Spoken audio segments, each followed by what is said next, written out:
Welcome to Season 3 of Off Script with Sam Monk, Senior Leader of Equippers Church.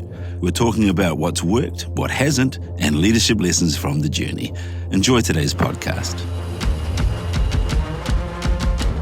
Hey, welcome back. It's great to have you here on Off Script. If this is your first time joining us, welcome. This is Off Script, where we like unfiltered conversations, where we just can dive deep into some of the processing that goes on when it comes to life, ministry, and leadership. So we're glad you joined us. Hey, if this is beneficial, let us know. Like, subscribe, do all that jazz. And we'd love to have you part of our community here. Well, today is very special because we have my wife joining us. My wife for 30 years. Yay. Kathy Monk joining us. And we thought we'd do a couple of episodes just unpacking marriage, life, ministry. Good idea? Yeah, good great idea. And so we've done a few episodes, and this is her first time joining us. But how about we give people just a little bit of context in regards to our history there. So welcome to my beautiful wife. Hi, everyone. Well, I believe that the wife tells the truth. So we've been telling the truth.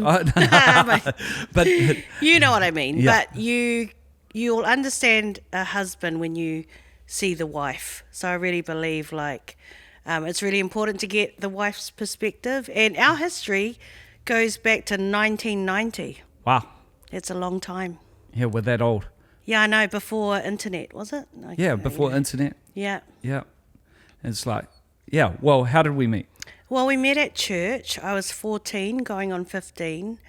And it wasn't love at first sight because I was very mature. You know, when you're a mature teenage girl, and then you see a guy who's the same age as you, but they look very much younger. I thought you were 9 when I first saw you. Thanks. Yeah. Obviously, I had hair. Yeah, you had you were very handsome, but you looked younger than me. I like how you say you were. Yeah. Yeah. I mean, you still see what I'm working with right now. You are still very handsome. So we met in youth group and just formed a friendship over years. Both of us didn't know we liked each other. No. And how old were you when you started liking me? I'm not sure. First time I saw you, love at first sight. Yeah. And same. Yeah, but we weren't even in the mind space to pursue a relationship until probably 18, 19 is when I took you out and said, I like you. And what date was it? It was the 4th of October. Yes. I remember that 1993, date. was it? Yeah, 1993. We went out to Jimmy Rockets. And I confessed my like of you. I remember that you said you liked me. Yeah, we went on dated for a while. And a while? No, it was like 4 months. It was 4 months, okay. And then the famous statement that you said to me, because you had an epiphany that you wanted to break up with me. So do you want to share about that? I don't know if it was an epiphany. It was just like right at the start, we said, well, we're serious about this, but going into it, we just I felt we're immature, and I was unsure about certain things, and so this wasn't the best situation. Some of you heard this story before, but she was in my small group. I was dropping her home from small group, and I said to her as I was about I had no idea he was going to break up with me. No idea. No idea. As I was driving home, I said, I don't see you in my future. There you go. There it is. Best statement ever, because I knew from that point that it wasn't like, can we be friends? Can we be friends after? No. It was like a blanket Band-Aid statement. Yeah. Like, I don't see you in my future. And I knew from then on that we weren't meant to be. Well, that's what I thought at the time. Yeah. At the time, which some people will take a break, but they still lead one another on. Well, you didn't lead me on. I didn't lead you on. And so there was a clean cut, and that happened for 9 years. And then 9 years? 9 months. It felt like 9 years, guys. 9 years, yeah. 9 months. And then I had an epiphany that I got it wrong. And I got it wrong and you came back. You had to be humble pie guy.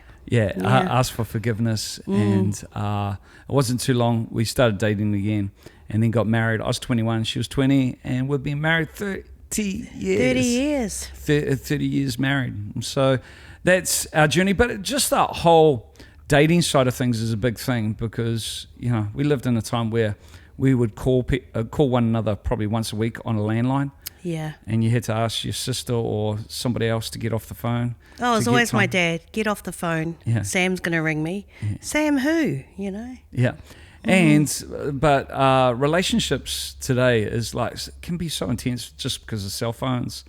They accelerate faster than they need to in a lot of places. It's like, oh, you didn't reply to my text. I saw you read it, but you didn't reply, or you didn't say good night.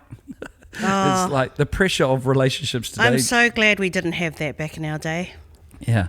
But, in the dating phase, one thing we learned is just to hang out with one another, hang out in bigger groups, which really helped us establish the friendship that we have today, because friendship has been the foundation of, definitely our marriage. And, definitely. Yeah, and our call together.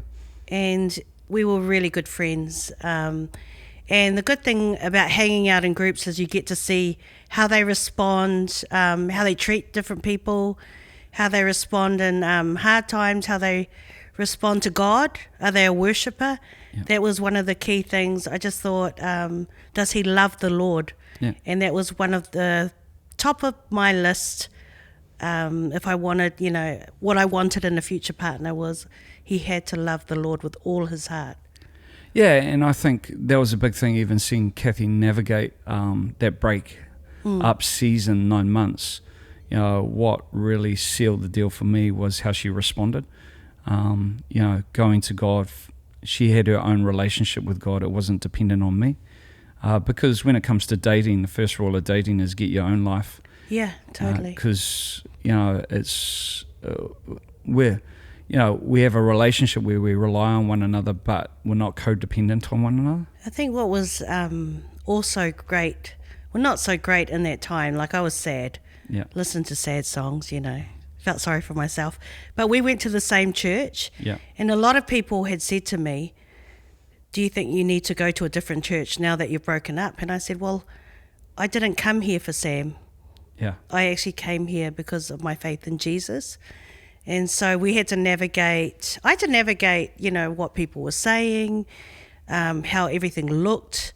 He just dumped me. So I'm like, well, actually that's a point in me that I need to dig in deeper with God. And so, to be honest, I was really intense when we were dating for 4 months. And it was actually a good call that we broke up, because I had to direct my focus back onto Jesus, because it became all about us. Yeah, so you're right. And that was the thing that brought me back, is like, wow, this woman's got substance, this woman's got conviction. She's not wanting just to rely on my faith, she's got her own faith. And I think that's been the blessing over the years. And we often say, when it comes to our relationship, the confidence we have in one another is that I love Jesus more than I love you, and you love Jesus more than you love me. Yeah. Which is a great foundation in any relationship, because when you come up against one another or you face trials, that the other person is not going to go to some weird place. They're going to they can go to a well that's already dug. Yeah, that's right. And they can draw from Jesus, the living water from Jesus in that space. And I think that's been a big thing, because naturally in any marriage relationship you're going to come up against one another. We were very strong people and come up against challenges. No, I'm very passive. Sam's so gentle and meek and mild, and I'm very confrontational. Nah, it's the opposite, but anyway, I'm not gentle though. Yeah, but just that confidence has been the big thing that's helped us navigate through, the different seasons in life. Ministry is just, man, I know Kathy loves Jesus. I know she's got her own relationship, and she can draw from that well. And that's a huge blessing to me because I also benefit from the well that she drinks from, but also she. I've got a question for you. Was I your preference? What do you mean? Before we started dating? Like, was I like your perfect person? Like, did you You're perfect have a for list? me. Yeah. I know. Did you have a list? Because some people have a list, Yeah. right? I had one, and I threw it away because it was rubbish. Anyway, so people have a preference, a type. Yeah. They have to be this particular ethnicity, blah, blah, blah. Did you have a list, or were you like, Well, oh, she's the one? Well, if you're watching this, you can see that Kathy and I aren't from the same cultural No, backgrounds. we don't look like brother and sister, so that helps. No, I had, just some firm things in terms of conviction, relationship with God. I think conviction is one of the most attractive forces. Agree. That somebody could have. Naturally, they've got to be good looking.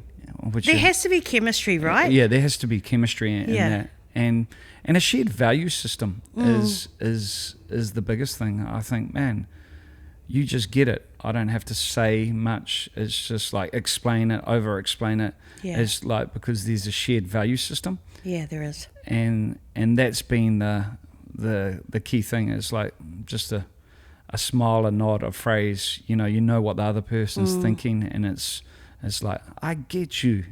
Yeah. I get you. And yeah, so from that side of things, I think we established even first date, first ever date is like, hey, I feel called to ministry. I feel called to serve God. And are you up for that adventure? Is that something that you desire, and it's a pathway that you want to go down? And, your heart was very much captivated by Jesus and his love for the church. And so, your response from day one was, oh, yeah, let's go on this adventure. Yeah. Little did I know, Nudge. No, yeah, but totally. I was locked in. Yeah. And just the whole adventure side, I think, Yeah. is a big part. This is an adventure. We believe God's brought us together, Yeah. called us together, and this is a venture that we've been living out for 30 years. And God has been so faithful. God has been so totally. good. I love what Michael Maiden said. He gave us a word and he said, God has called you on purpose, for purpose. And I just think he called us on purpose, so it wasn't a mistake. Yeah. There wasn't a plan B. Yeah. God called us on purpose, for purpose. And that's what I love about the whole adventure side. I'm not naturally adventurous. I'm very, probably more cautious, and I don't like risks. But being married to you and being just seeing your faith adventure and your faith side has really like pulled that out of me. And so I definitely think we complement each other. Definitely. But I really love your adventure side. Like, honestly, I'm not that person that goes, oh, yeah, let's do this. But 30 years changed me. Yeah. Yeah.